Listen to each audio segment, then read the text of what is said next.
Good morning. Welcome to this Fireside Chat on scaling solutions in the double sense of its word. We're talking about the Zero Project Scaling Solutions program and about how to scale innovative solutions. My name is Michael Fembeck. I'm the CEO of the Zero Project, and with me is Anthony Chanumis. Anthony is the founder and head of Inclusive Creations in Norway, who is also a partner in implementing the Zero Project Scaling Solutions program. So over to you, Anthony. First question to you is, you're doing this for the second year in a row. What's your experience from year one to year two? What are your main takeaways from this year's experience after also having presented scaling solutions already at the conference in the first 2 days? What are your main takeaways, the learnings that you want to share? I think there's two things that really jump out at me. The first is the heart of some of these disability innovators just draws people to want to connect, to want to build relationships, and to want to help them reach their goals, whatever that might be. And of course, scaling solutions as a concept and an idea is really oriented to taking these disability innovations and amplifying them, taking them to the world. So I think heart is the number one thing that's coming across to me, and the other part is head. So this is all about how we think critically about what we're doing in a way to ensure that the impact that we want to see is being created. And again, scaling solutions is an excellent avenue for making that happen, because we take impact from one community and we accelerate it, we amplify it, we bring it to another. So with the Scaling Solutions program now in its second year under your leadership, what are your 1, 2, 3 most important learnings about how does scaling really work? What can a program like the Scaling Solutions really do? What works and maybe also what does not work, some learnings? I think the number one thing is the founder matters. Their personality, their temperament, their resilience is what will help their organization, their initiative go from one area to another, will help them grow as an organization. So I think founder-centric work is kind of what we're embedded in. The second piece builds on that in terms of the relationships that those founders create with their stakeholders, whether that's user groups, people with disabilities, NGOs, government, or other private entities. And I think those relationships are what are critical to ensuring scaling happens. Without those relationships, it's just a drop in the bucket, right? You're not able to scale because you don't have the community that you can help build from. So let's drill a little deeper now on that aspect. Innovation, put it really bluntly, is also another word for risk and also another word for often failing. Scaling innovations is basically the same thing. So most of the innovations related to disability or not, most of the innovations, also the scaling innovations, fail at some point. So, but what are your takeaways? What are learnings? What can a project like Scaling Solutions do also in selecting the right ones? I think this is also critical. Not everyone is here for scaling, even if they want to. Of course, and I'll go back to that first takeaway. The founder matters, and their struggle when it comes to coming up with an idea, a concept, and in building and growing that concept is where I see a lot of the pain points, right? Whether it's their leadership skills, their, I hate this term, but soft skills. I like to say power skills. Their ability as a leader to communicate their vision, their ability as a leader to build those relationships and to ensure that what they're doing isn't just a local initiative that stays local and is dependent on giveaways, but actually creating a market, investigating that market, and making sure that that market exists across the planet. Also building on your experience with and without the Zero Project, not everyone should scale. No? So there might be people coming to you, approaching and say, well, I want to grow, I want to go into another country, and you say, yes, but no. How, are there some criteria that you would name for people who should not take that risk? I think if you have not yet investigated the market for your work outside of your community, then you are not ready to scale. Because what we find is that there are a lot of community-based initiatives which are absolutely essential for providing services on a local level. But in their imagination, this service is needed everywhere, when in fact, that service is being provided in a number of different ways through a number of different entities. And often when you're trying to scale community-based initiatives, you're reliant on government funding or donor funding. And this is not as effective a model as private enterprise-driven revenue models. It's just the way things are. And I think those are the criteria that I look for when I look for the initiatives that can scale. Have they explored the market outside of their area?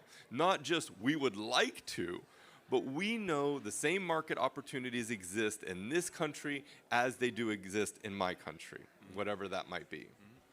And there's always this aspect of at what stage of scaling they are. No? So you talked about a model from our research, and I'm bringing a little of my personal research into this. We are doing a report that we will present at the Global Disability Summit 2nd and 3rd of April in Berlin.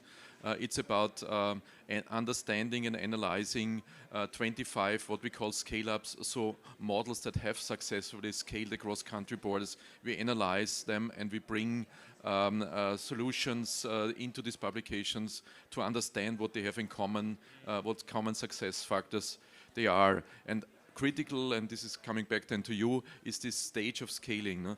No? So many of them, at least, and this is also a question you would agree, should at least have a kind of proof of concept that works, a pilot that works, and scaling and growing is not something to do at a stage where you're not completely sure what your product is and how it's relevant to your market. And I think it's those stages that help guide us in our selection process, because you're absolutely right. We cannot take a proof of concept level idea and help generate growth, because we're still not certain that there is the market that exists for that product. It's just shown that this could work in terms of solving a problem. And that's a great innovation. That's certainly a necessary first step. But when we want to help scale these initiatives, we need to know that they've already had initial growth, that they've already gone from concept to product or service, and that is viable in their local area, their community, and maybe even they're further down the road.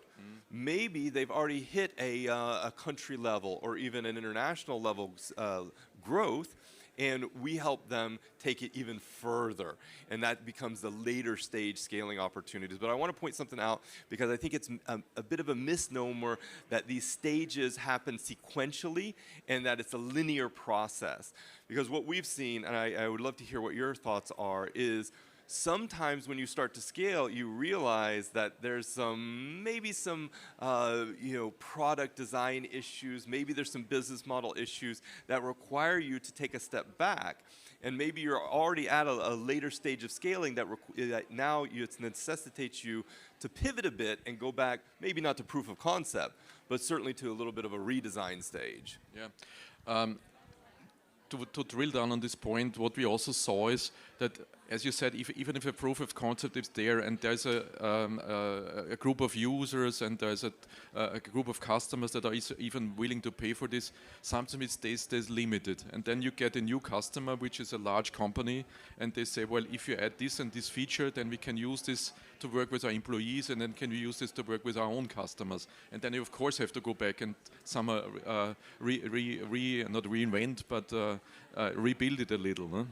The local context matters, and what brings to mind in this situation is Aditi's Good Goody project. She has done such a wonderful work, and she's one of our current scaling fellows. She's done wonderful work making inclusive playgrounds in India, and she's gotten great traction, has really high-profile clients, working with building developers, working with government and schools, and seeing her initial trajectory, you hope that this is going to work elsewhere. And as you begin to kind of find new ways of connecting her to new clients, you quickly realize that anywhere they go, they're going to have to reimagine, rework, reframe what they do. Especially when it comes to the context of international scaling, no? Because you have to consider factors that you might not even be aware of. So the worst thing, from my experience, you don't know what you don't know. No? So you're going to a country And this is what we see as also the role of the Zero Project. So we encourage this, but we also know what we want to see. You're going to a country with a different culture, you're going to a country with a different language, you're going to a country where the market works differently, where the service provider situation is different, where there is or is not tax deduction for certain issues, and so on, of course. But as you said, this is about having understood the market. No? And this is where partnerships play such a key role, because when our fellows are planning to move into those new markets, the first thing we think about is who can we connect them to that can help guide their journey, right? If we have a group from India trying to scale into Latin America, so immediately we think, okay, Descubreme is the right partner to help find connections in those localities, in those countries. Because the worst thing you can do is think about copying and pasting from one area to the other. It just doesn't work. But having a local guide means you're going to be able to recontextualize what you're doing for that locality. And in doing so, one of the things that has come out of all of our work is understanding that those local partners have to be aligned with your value system as an organization. While it may be helpful and worthwhile if you're a NGO focused in on disability rights in some way, to partner with an organization that may be out of the disability rights sphere, that's okay. But you can't be misaligned on the value of what it is to exist in this world. And that can be a challenge. What I also would like to bring into this discussion is, of course, an enormous difference if you're talking about a low-cost solution that can easily scale, that only basically needs training or train-to-trainer models. An NGO transferring this to another NGO has a similar need, and they have a good feedback and impact. So simply training someone is already maybe good enough for creating some online resources. This is a very different model than you have, for example, a highly developed ICT-based solution that constantly needs research, that constantly needs high-tech investments. Of course, you need different type of partnerships, and you need different types of market, and you need different type of customers for this type of solutions. And for me, and this is what my question to you, for me this is maybe the most less understood part of scaling, that this decision of how to scale is so important, and the options that you have. If you get this wrong, the best type of solutions that exists as a proof of concept might fail, because the second decision has gone awfully wrong. No? I mean, when I think about options to scale, I'm immediately drawn to HappyBots. Right, so this is a group based in the Netherlands, and the founder there has designed a robot that helps people who have psychosocial disabilities, so someone along the autism spectrum, express their emotions, especially for children. And so he targets schools. Now, he can choose to scale by finding new clients, new schools, and new areas. He can also choose to scale by licensing his designs, by finding partnerships in local areas that can distribute his product. So that choice becomes both an opportunity and a potential pitfall, because again, as you said, making the wrong choice could mean that the scaling fails in some way. And actually, HappyBot is another good example about making good decisions in scaling, because it's basically a ready-made tool, and you could sell it on Amazon if you want, but he doesn't. No? And there's one reason, because it should not substitute human interaction, it should support it. And if you simply sell it, people could use it in any kind of context for anything, and also then this would harm the impact of the project. So he always wants to embed this into, as you said, trusted partnerships and people who have the same vision, and this is by carefully selecting who to work with. No? Yeah, that ethical decision is really, it requires reflection. Because as you say, it would be the easiest thing for Rob to just be like, I'm putting this out on Amazon, everybody loves it. It's a beautifully designed piece of technology. I would buy one and, as you say, not use it for its intended purpose. And so I think that there's such a chance within the Scaling Solutions program for founders to take that step back and to reflect on their journey, and to have coaching and guidance and support and people they can consult with to help them make these really challenging decisions.